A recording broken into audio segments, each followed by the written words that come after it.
ओम श्री गणेशाय नमः। ओम नमः शिवाय। महादेव जी के शरीर से देवी का प्राकट्य और देवी के भ्रूमध्य भाग से शक्ति का प्रादुर्भाव वायु देवता कहते हैं।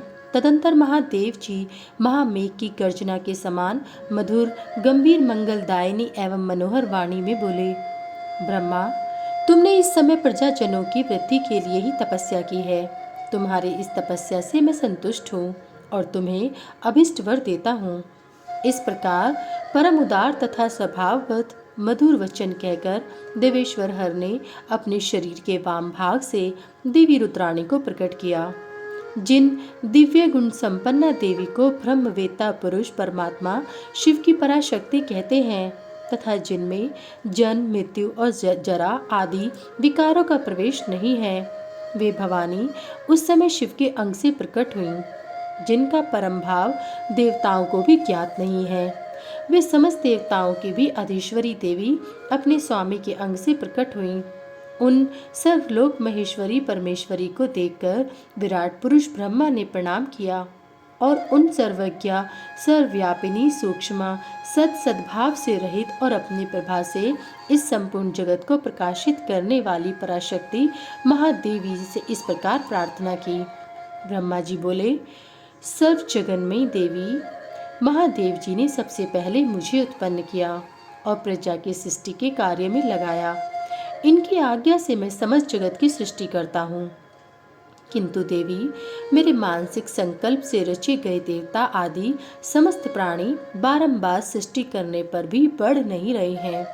अतः अब मैं मैथुनी सृष्टि करके ही अपनी सारी प्रजा को बढ़ाना चाहता हूँ। आपके पहले नारी का प्रादुर्भाव नहीं हुआ था, इसलिए नारी कुल की सृष्टि करने के लिए मुझ में शक्ति नहीं है। संपूर्ण शक्तियों का आविर्भाव आपसे ही होता है। अतः सर्वत्र सबको इस प्रकार की शक्ति देने वाली आवरदायिनी माया देवेश्वरी से ही प्रार्थना करता हूँ। संसार भय को दूर करने वाली सर्वव्यापिनी देवी, इस चराचर जगत की वृद्धि के लिए आप अपने एक अंश से मेरे पुत्र दक्ष की पुत्री हो जाइए। ब्रह्मयोनि ब्रह्मा के इस प्रकार याचना करने पर देवी रुद्राणी ने अपने बाहों के मध्य भाग से अपने ही समान कांतिमती एक शक्ति प्रकट की। उसे देखकर देव देवेश्वर हर ने हंसते हुए कहा, तुम तपस्या द्वारा ब्रह्मा जी की आराधना करके उनका मनोरथ पूर्ण करो।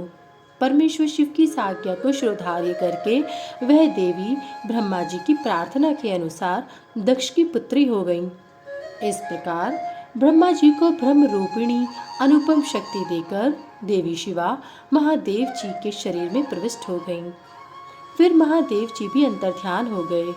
तभी से इस जगत के भीतर स्त्री जाति में भोग प्रतिष्ठित हुआ और मैथुन द्वारा प्रजा की सृष्टि का कार्य चलने लगा। मुनिवरों, इससे ब्रह्मा जी को भी आनंद और संतोष प्राप्त हुआ। देवी से शक्ति के प्रादुर्भाव का यह सारा प्रसंग मैंने तुमसे कह सुनाया। प्राणियों की सृष्टि के प्रसंग में इस विषय का वर्णन किया गया है। यह पुण्य की वृद्धि करने वाला है, अतः अवश्य सुनने योग्य है। जो प्रतिदिन देवी से शक्ति के प्रादुर्भाव की इस कथा का कीर्तन करता है, उसे सब प्रकार का पुण्य फल प्राप्त होता है तथा वह शुभ लक्षण पुत्र पाता है। अध्याय 16 समाप्त। भगवान शिव का पार्वती तथा पार्षदों के साथ मंदराचल पर जाकर रहना। शुंभ निशुंभ के वध के लिए ब्रह्मा जी की प्रार्थना से शिव का पार्वती को काली कहकर कुपित करना और काली का गौरी होने के लिए तपस्या के निमित्त जाने की आज्ञा मांगना। वायु देवता कहते हैं, इस प्रकार महादेव जी से ही सनातन पराशक्ति को पाकर प्रजापति ब्रह्मा मैथुनी सृष्टि करने की इच्छा लेकर स्वयं भी आधे शरीर से अद्भुत नारी और आधे शरीर से पुरुष हो गए। आधे शरीर से जो नारी उत्पन्न हुई थी वह उनसे शत्रुपा ही प्रकट हुई थी। ब्रह्मा जी ने अपने आधे पुरुष शरीर से विराट को उत्पन्न किया। वे विराट पुरुष भी स्वयंभू मनु कहलाते हैं। देवी शत्रुपा ने अत्यंत दुष्कर तपस्या करके उदीप्त यश वाले मनु को ही पति रूप में प्राप्त किया। इसके पश्चात मनु के वंश तथा दक्ष यज्ञ विध्वंस आदि के प्रसंग सुनाकर वायु देवता ने यह बताया कि भगवान शंकर ने दक्ष तथा देवताओं के अपराध क्षमा कर दिए। तदंतर ऋषियों ने पूछा, प्रभु, आपने गणों तथा देवी के साथ अंतर्ध्यान होकर भगवान शिव कहाँ गए, कहाँ रहे और क्या करके विरत हुए? वायु देवता बोले, महर्षियों, पर्वतों में श्रेष्ठ और विचित्र कंदराओं से सुशोभित जो परम सुंदर मंदराचल है, वहीं अपनी तपस्या के प्रभाव से देवादिदेव महादेव जी का प्रिय निवास स्थान हुआ। उसने पार्वती और शिव को अपने सिर पर ढोने के लिए बड़ा भारी तप किया और दीर्घ काल के बाद उसे उनके चरणार बिंदों के स्पर्श का सुख प्राप्त हुआ। उस पर्वत के सौंदर्य का विस्तार पूर्वक वर्णन सहस्त्रों मुखों द्वारा 100 करोड़ वर्षों में भी नहीं किया जा सकता। उसके सामने समस्त पर्वतों का सौंदर्य तुच्छ हो जाता है। इसलिए महादेव जी ने देवी का प्रिय करने की इच्छा से उस अत्यंत रमणीय पर्वत को अपना अंतपुर बना लिया। इस सर्वश्रेष्ठ पर्वत का स्मरण करके रैप्य आश्रम के समीप स्थित हुए अंबिका सहित भगवान त्रिलोचन वहां से अंतर्ध्यान होकर चले गए। मंदराचल के उद्यान में पहुंचकर देवी सहित महेश्वर वहां की रमणीय तथा दिव्य अंतपुर की भूमियों में रमण करने लगे। जब इस तरह कुछ समय बीत गया और ब्रह्मा जी की मैथुनी सृष्टि के द्वारा जब प्रजाएं बढ़ गई, तब शुंभ और निशुंभ नामक 2 दैत्य उत्पन्न हुए। वे परस्पर भाई थे। उनके तपोबल से प्रभावित हो परमेष्ठी ब्रह्मा ने उन दोनों भाइयों को यह वर दिया था कि इस जगत के किसी भी पुरुष से तुम मारे नहीं जा सकोगे। उन दोनों ने ब्रह्मा जी से यह प्रार्थना की थी कि पार्वती देवी के अंश से उत्पन्न जो अयोनिजा कन्या उत्पन्न हो, जिसे पुरुष का स्पर्श तथा रति नहीं प्राप्त हुई हो तथा जो अलंघ्य पराक्रम से संपन्न हो, उसके प्रति काम भाव से पीड़ित होने पर हम युद्ध में उसी के हाथों मारे जाएं। उनकी इस प्रार्थना पर ब्रह्मा जी ने तथास्तु कहकर स्वीकृति दे दी। तभी से युद्ध में इंद्र आदि देवताओं को जीतकर उन दोनों ने जगत को अनीति पूर्वक वेदों के स्वाध्याय और विषटकार यज्ञ आदि से रहित कर दिया। तब ब्रह्मा ने उन दोनों के वध के लिए देवेश्वर शिव से प्रार्थना की, प्रभु, आप एकांत में देवी की निंदा करके भी जैसे तैसे उन्हें क्रोध दिलाइए और उनके रूप रंग की निंदा से उत्पन्न हुई काम भाव से रहित कुमारी स्वरूपा शक्ति को निशुंभ और शुंभ के वध के लिए देवताओं को अर्पित कीजिए। ब्रह्मा जी के इस तरह प्रार्थना करने पर भगवान नील लोहित रुद्र एकांत में पार्वती की निंदा सी करते हुए मुस्कुराकर बोले, तुम तो काली हो। तब सुंदर वर्ण वाली देवी पार्वती अपने श्याम वर्ण के कारण आक्षेप सुनकर कुपित हो उठी और पति देव से मुस्कुराकर समाधान रहित वाणी द्वारा बोली। देवी ने कहा, प्रभु, यदि मेरे इस काले रंग पर आपका प्रेम नहीं है तो इतने दीर्घ काल से अपनी शिक्षा का आप दमन क्यों करते रहे हैं? कोई स्त्री कितनी ही सर्वांग सुंदरी क्यों न हो, यदि पति का उस पर अनुराग नहीं हुआ तो अन्य समस्त गुणों के साथ ही उसका जन्म लेना व्यर्थ हो जाता है। स्त्रियों की यह सृष्टि ही पति के भोग का प्रधान अंग है। यदि वह उससे वंचित हो गई तो इसका और कहाँ उपयोग हो सकता है। इसलिए आपने एकांत में जिसकी निंदा की है उस वर्ण को त्याग कर अब मैं दूसरा वर्ण ग्रहण करूंगी अथवा स्वयं ही मिट जाऊंगी। ऐसा कहकर देवी पार्वती शैया से उठकर खड़ी हो गईं। तपस्या के लिए दृढ़ निश्चय करके गदगद कंठ से जाने की आज्ञा मांगने लगी। इस प्रकार प्रेम भंग होने से भयभीत हो भूतनाथ भगवान शिव स्वयं भवानी को प्रणाम करते हुए ही बोले।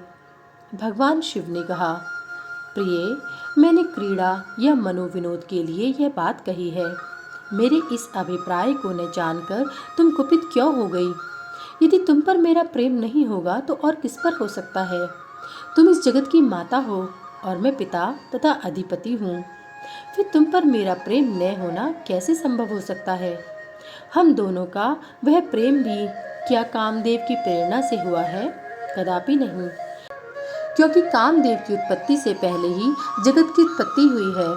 कामदेव की सृष्टि तो मैंने साधारण लोगों की रति के लिए की है। कामदेव मुझे साधारण देवता के समान मानकर मेरा कुछ कुछ तिरस्कार करने लगा था, अतः मैंने उसे भस्म कर दिया। हम दोनों का यह लीला विहार भी जगत की रक्षा के लिए ही है, अतः उसी के लिए आज मैंने तुम्हारे प्रति यह परिहास युक्त बात कही थी। मेरे इस कथन की सत्यता तुम पर शीघ्र ही प्रकट हो जाएगी। देवी ने कहा, भगवान, पति के प्यार से वंचित होने पर जो नारी अपने प्राणों का भी परित्याग नहीं कर देती, वह कुलांगना और शुभ लक्षणा होने पर भी सत्पुरुषों द्वारा निंदित ही समझी जाती है।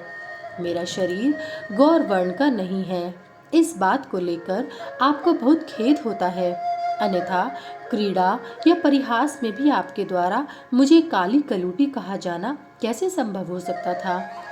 मेरा कालापन आपको प्रिय नहीं है, इसलिए वह सत्पुरुषों द्वारा भी निंदित है।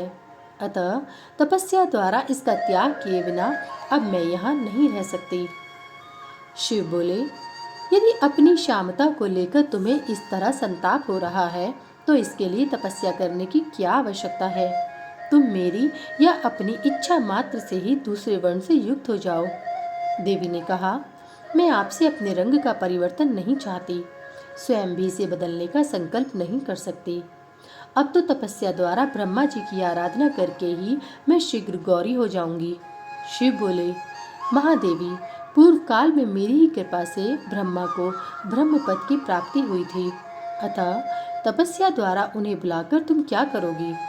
देवी ने कहा, इसमें संदेह नहीं कि ब्रह्मा आदि समस्त देवताओं को आपसे ही उत्तम पदों की प्राप्ति हुई है, तथापि आपकी आज्ञा पाकर मैं तपस्या द्वारा ब्रह्मा जी की आराधना करके ही अपना अभिष्ट सिद्ध करना चाहती हूँ।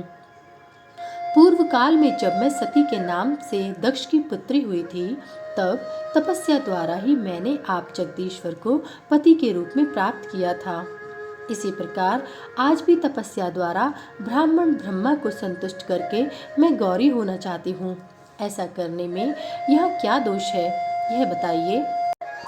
महादेवी के ऐसा कहने पर वामदेव मुस्कुराते हुए से चुप रह गए। देवताओं का कार्य सिद्ध करने की इच्छा से उन्होंने देवी को रोकने के लिए हठ नहीं किया। अध्याय 17 से 24 तक समाप्त। सभी वेद और पुराण सुनने के लिए हमारे इस चैनल को सब्सक्राइब करें और सभी वीडियो को लाइक करें।